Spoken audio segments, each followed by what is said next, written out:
Hello and welcome back to Suspended Fanimation. I'm your host, Dennis Bithoulkas, and it's time for the Mandalorian, excuse me, the Book of Boba Fett, Season 1, Episode 5, Chapter 5, Return of the Mandalorian.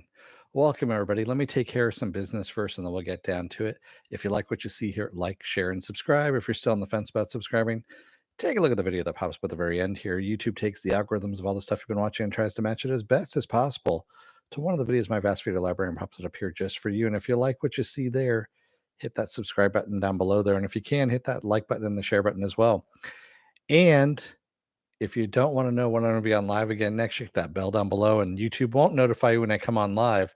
Best thing to do is go over to suspendedfanimation.com. Take a look at the schedule I have up there. I change it out every week. Also, I have all the links to my social media there and all the links to my pages as well. So, yeah, let's get to it, shall we? Spoiler alert, I am going to spoil the episode. If you have not seen the episode, go and watch it. Come on back. This will be a video. Come on back, later on after you've watched it, and you can comment down below in the comment section. All right. Giving you a little time to hit the pause button. There you go.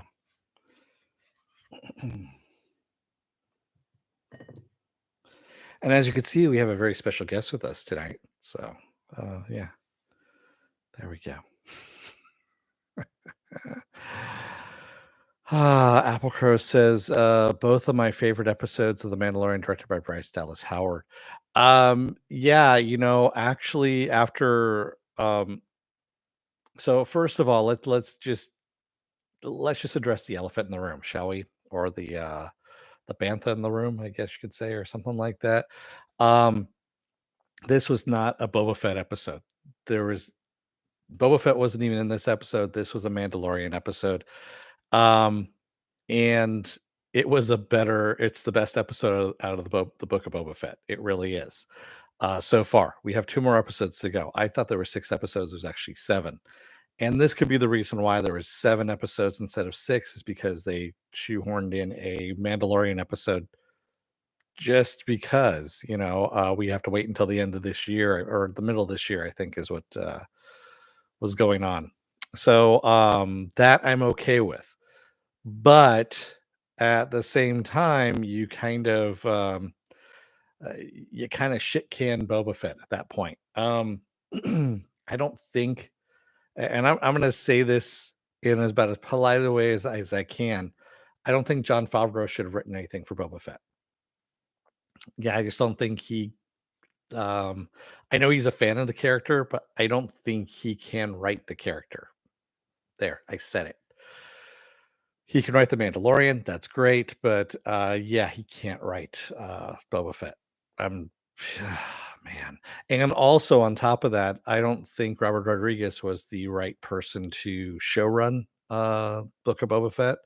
As you can see from Bryce Dallas Howard, it should have been given to her or somebody else that was in the first 2 seasons that directed episodes, much more competently than Robert Rodriguez did. So, yeah, there we go. That's all out of the way now. So let's get to the episode itself. Excuse me. We see Mando, of course, collecting a bounty and using the dark saber and injuring himself while using the fucking dark saber. And he's doing the bounty so he can find the new entrance to the guild, or the Death Watch. Because let's face it, that's what it is. It's the Death Watch. That's the guild he belongs to, of the Mandalorians. And he does find it. He gets into the entrance. We find the armorer. We see Paz Vizsla. And Paz Vizsla actually says they're the only 3 left. That's it. They're the only 3 left at a Death Watch. Everyone else is dead. Moff Gideon killed the fuck. You had the stormtroopers come in. They killed the fuck on Navarro out of the rest of the clan. And when Paz Vizsla and his guys went to go help Mando, Din Djarin, those guys died except for Paz Vizsla. Paz Vizsla is the only one that's left. Yeah, he's very fucking pissed. Word 789. Yes, he is.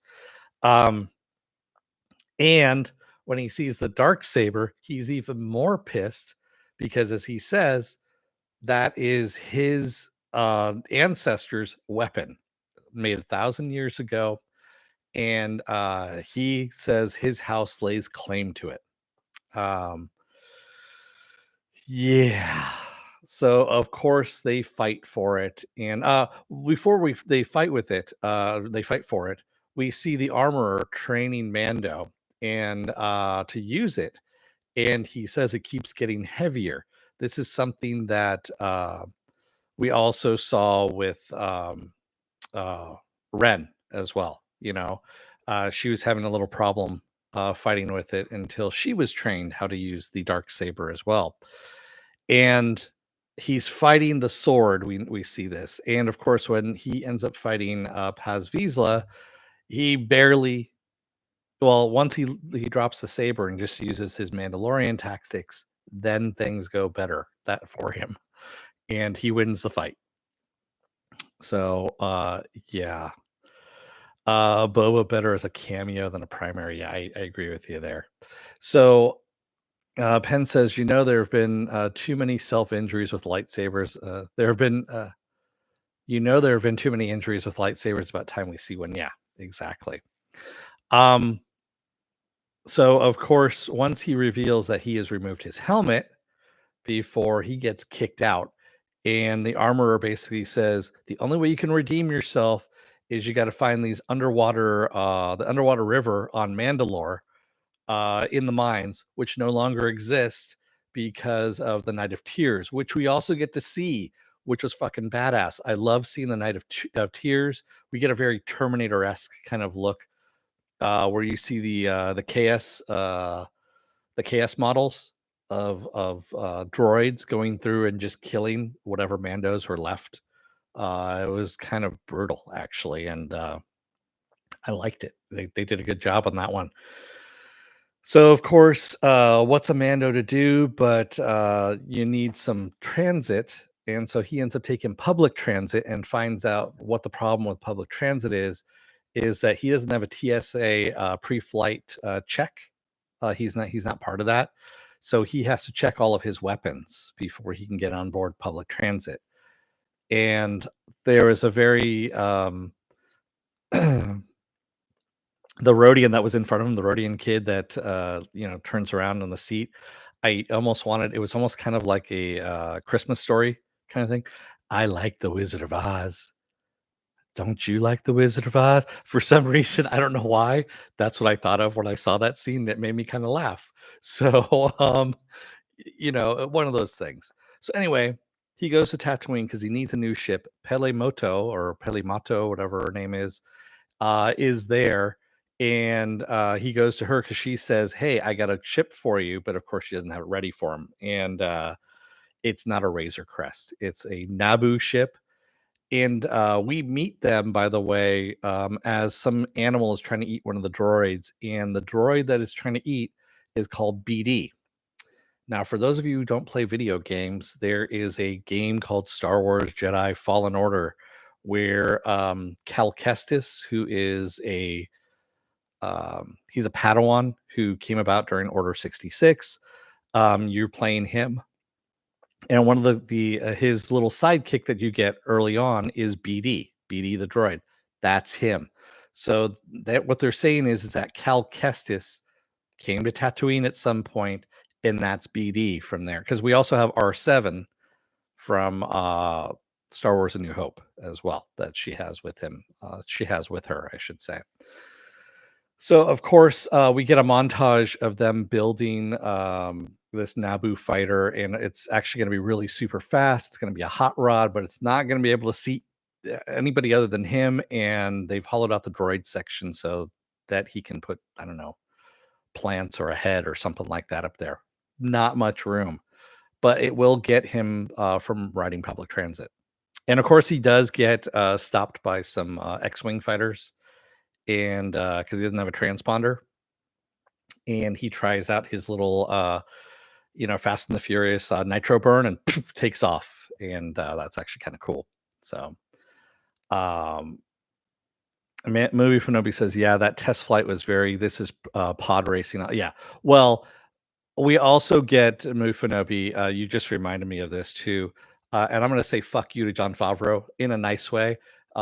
He brought back the fucking word "wizard" because when Mando is climbing out of the cockpit of the Naboo fighter, and Pele asks him how it was, and he says "wizard," and I was like, "Fuck you, man! Don't try and bring that stupid word back from Episode One. That was the stupidest thing ever." When that when young Anakin Skywalker kept trying to say wizard, which just was dumb. So, yeah, I'm going to leave it at that. Yeah, that's where it came from. That's where wizard came from. And it pissed me off then. It pisses me off now. So I know John Favreau did it as a joke, but still, it's not funny to a lot of us. Yeah. Uh, yeah. Ufinobi says, yeah. Yes, a wizard. One was prior director pilot that was in that spider episode. Okay. Word 789 says, I think that was a reference to a fact that he was flying the same ship as Anakin. Um, Possibly word 789. It could be. There's a lot of things going on. And also I just gotta say this much. Less Amy Sedaris is better Amy Sedaris. A lot less Amy Sedaris is better Amy Sedaris. She was trying to do too much riffing. The whole thing with the furry Jawa thing. No, just cut down her lines a lot. Just make it more technical. She can have a couple of one-liners with the droid, like maybe one every 5 minutes, and that's it. Yeah, because she was really fucking annoying by the end there.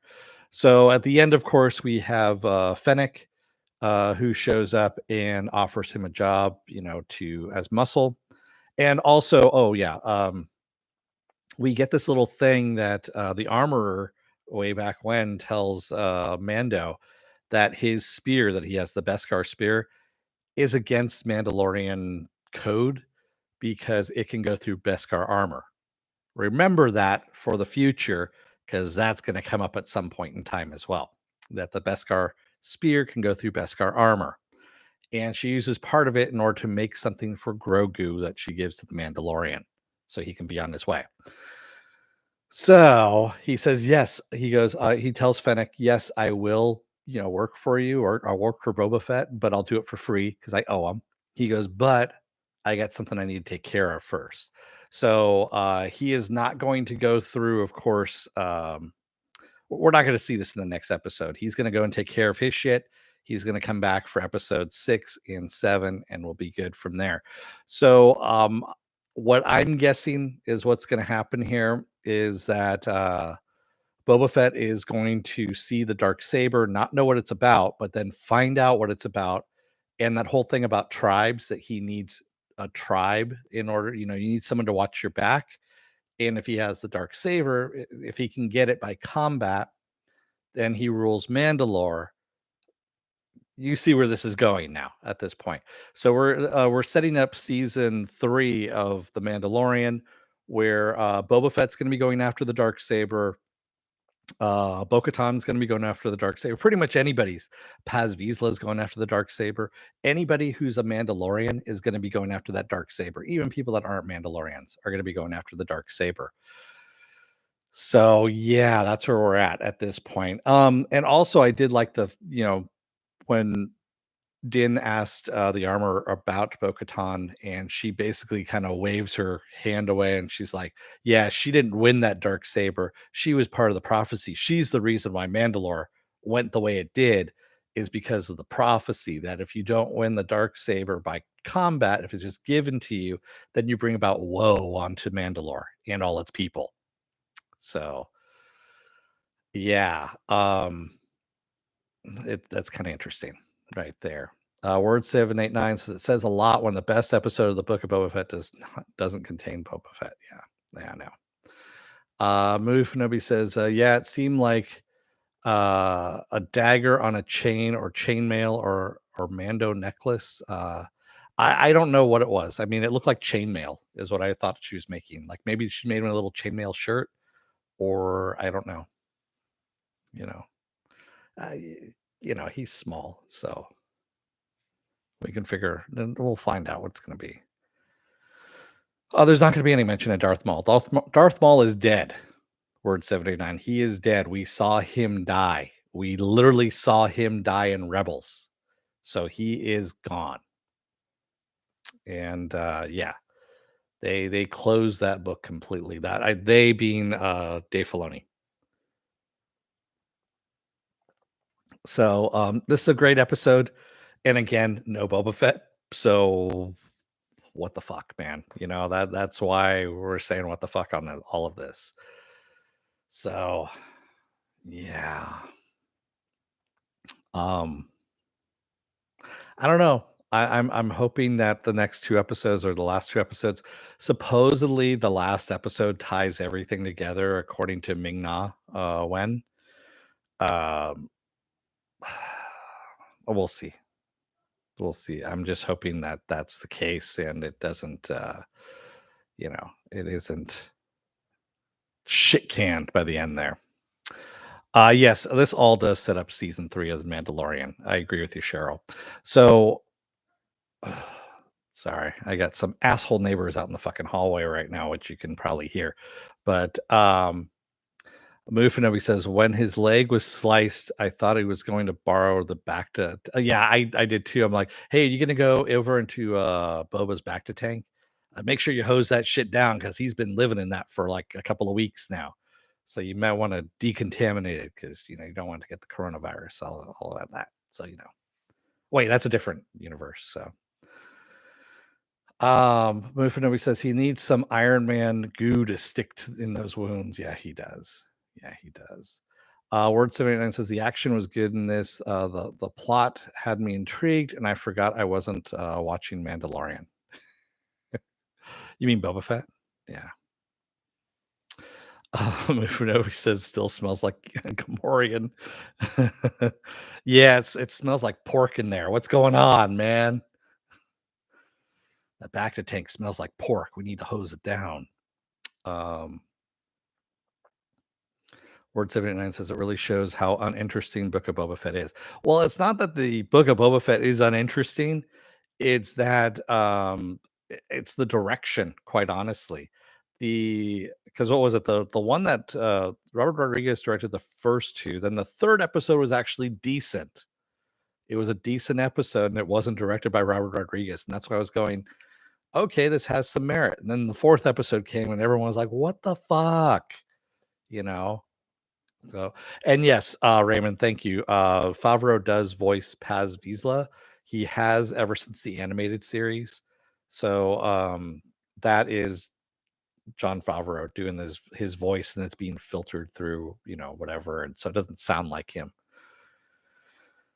Yeah, he's been doing this since so he played the original Pre Vizsla is what his name is in the Clone Wars when Death Watch was first introduced.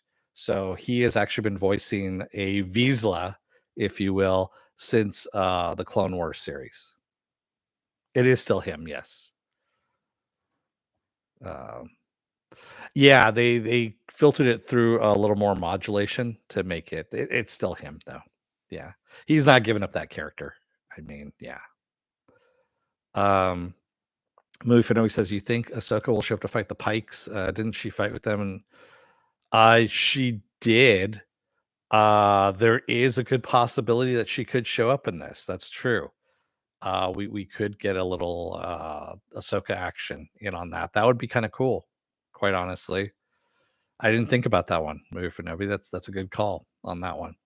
Yeah, she could come in. I mean, she does have history with fighting the Pikes in the Clone Wars series. That those last 6 episodes or so, somewhere around there.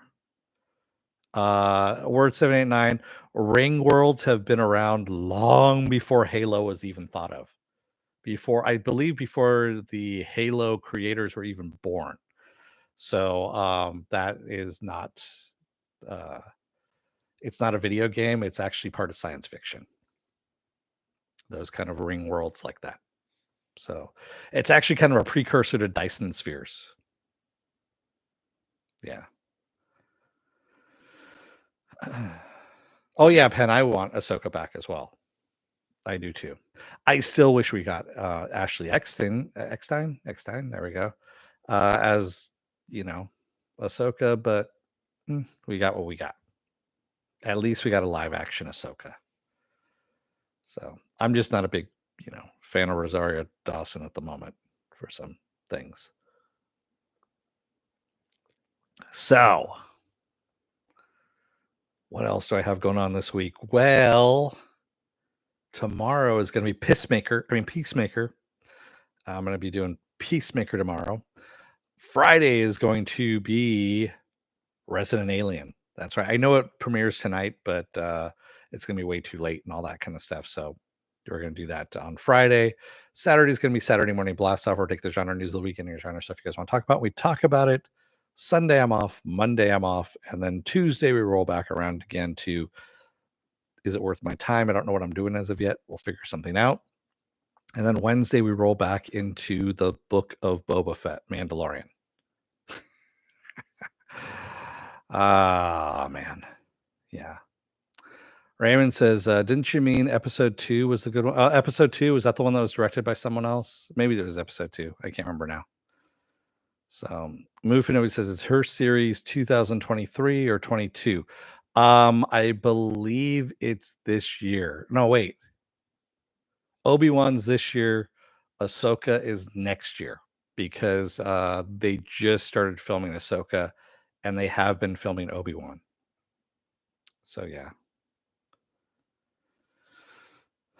Penn says I need to watch Resident Alien. More Tudyk. That's right.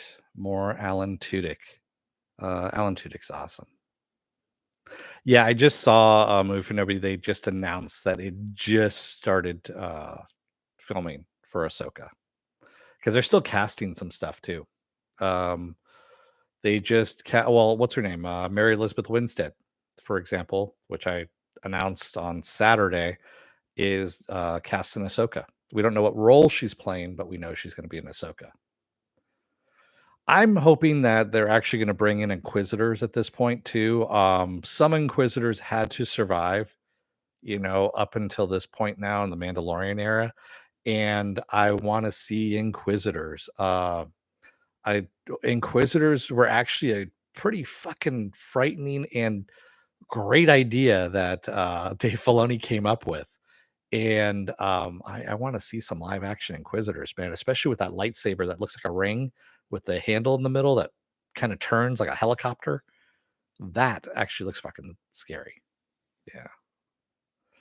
Yeah. Sunday, Raymond. Thanks. Yeah, I did Sunday morning blast off. Well, it was a Sunday edition of Saturday morning blast off. Dude, I forget what my name is half the time. But thank you. Thank you for reminding me. Yeah. So there's a lot of things that Filoni and Favreau are bringing in to the live action world. There's other stuff too. I mean, like Dr. Afra. If you don't know who Dr. Afra is, take a look at the comics. There's a whole comic book series called Afra. Excuse me, APHRA. There we go. APHRA. That's how you spell her name. Especially with her murderous droid that she has that looks like C3PO, only he's black. He's all like a black chrome. So yeah. Word 789 says helicopter lightsaber was good until they started flying like a well, yeah, I mean they're using the force. They weren't really flying, they were kind of doing a force leap and then kind of, using the lightsaber too. It looked cool. That's all I can say. Filoni is really he's always been hesitant to do live action, and I know that Favreau is the one that kind of pushed him into it, and I'm glad he did. And he's even glad that Favreau he's been on record saying that he's glad that Favreau pushed him into live action. So yeah. And yes, I wish he had some more you know input into Boba Fett as well. It probably would have been better. But he's busy with Ahsoka, so I'm okay with that. I'd rather he focus on Ahsoka. He is I know he wrote one of the episodes for Book of Boba Fett. So yes, Ahsoka most likely is showing up. Yeah, because he's writing that episode. So Dave Filoni is writing and he's written and directed one of the episodes for the Book of Boba Fett, and yeah, so Ahsoka's most likely showing up. That's most likely the last episode. That is a dark saber behind me. And I'm not just happy to see you, Word 789. That is my dark saber right there. That's actually the blade that's sitting over here too, right there. Yes. Oh, good God. I keep having my antivirus software popping up and saying it's ready to update. And I'm like, fuck you. But we're ready to update. Fuck you. So, yeah. But Wizard.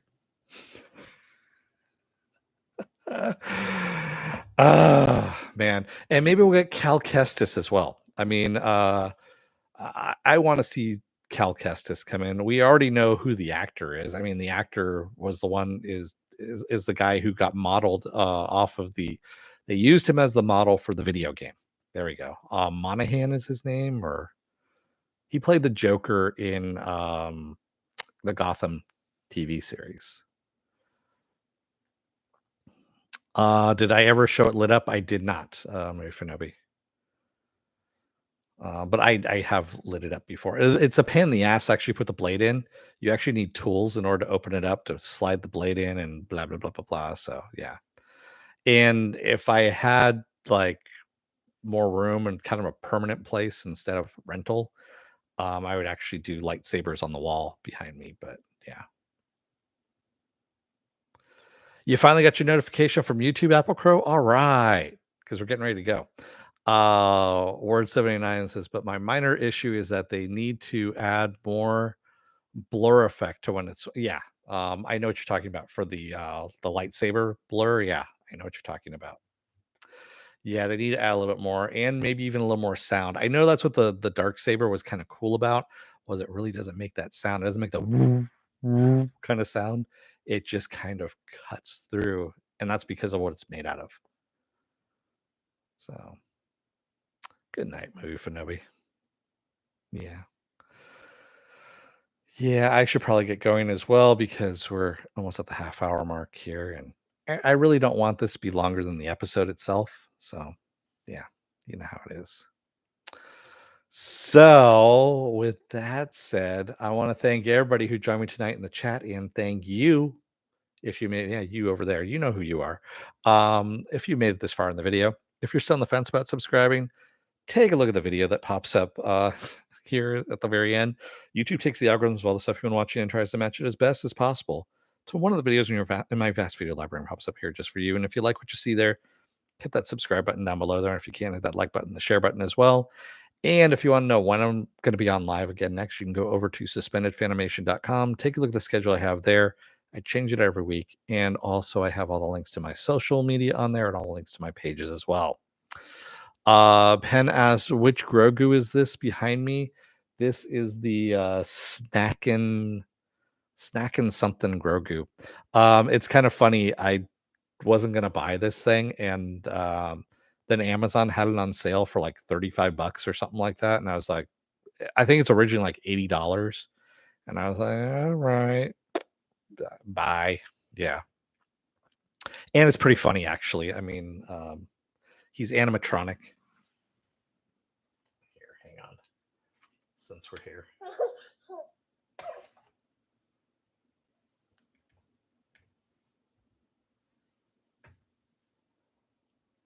Well, he's supposed to move anyway, but oh, there we go.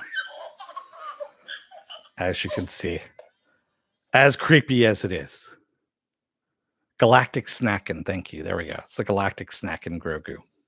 Yes, that is the one. And Pepper's kind of looking up, going, "What the fuck is that noise?" So Penn says, "Wow, great deal." Yeah, yeah. It was one of those things. I just kind of saw it, and I was like, "Fuck, I'll buy it. Why not?" It goes well in the background anyway. It actually fits in the background. And Galactus is happy where he's at over here because he's, looking at the dark saber. Jesus. Okay.